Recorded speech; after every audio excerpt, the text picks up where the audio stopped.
The Iranians have spent the last 3 decades developing a very formidable missile force. And they've also put a lot of resources into hiding these assets that they have underground. Iran is a large country. Much of it is mountainous.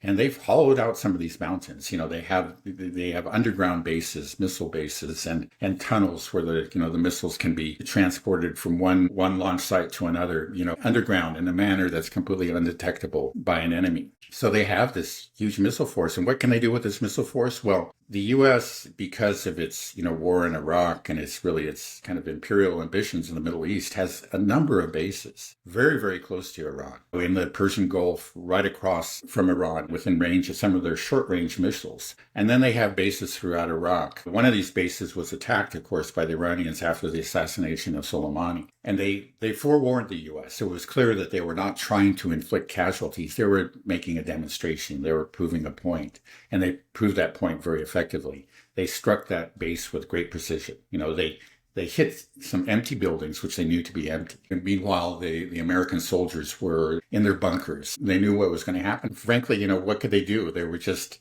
they were defenseless. The Iranians can rain down missiles on any one of these bases and just destroy them. They're all very well, in easy range of their missiles. And then there's the ships, the naval vessels. If they get anywhere close to Iran has the ability to sink those ships with the same missile force. In fact, I've heard it said more than once that the Iranians, when they see that there's, let's say, an American aircraft carrier on the Arabian Sea, not far from the coast of Iran, they don't worry because they know that if the Americans are really contemplating an attack, they pull their ships away. They try to go far out at sea because they know how vulnerable they are. The ships are vulnerable, the bases are vulnerable. And Israel itself is vulnerable, okay, but that's just part of it, okay?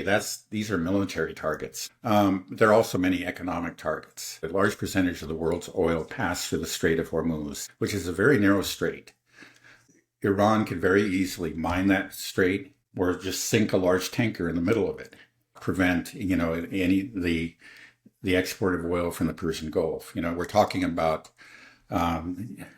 Qatar, Iraq, United Arab Emirates, and some of Saudi production as well. This is a lot of oil that we're talking about that will just be pulled off of the world markets. They can do that. They can destroy the refineries. Again, these are within easy range, and you can wreck the world economy. Now, I think they would be reluctant to take those steps, but if their back's against the wall, if it becomes existential for them, that's something they would do, and we understand that.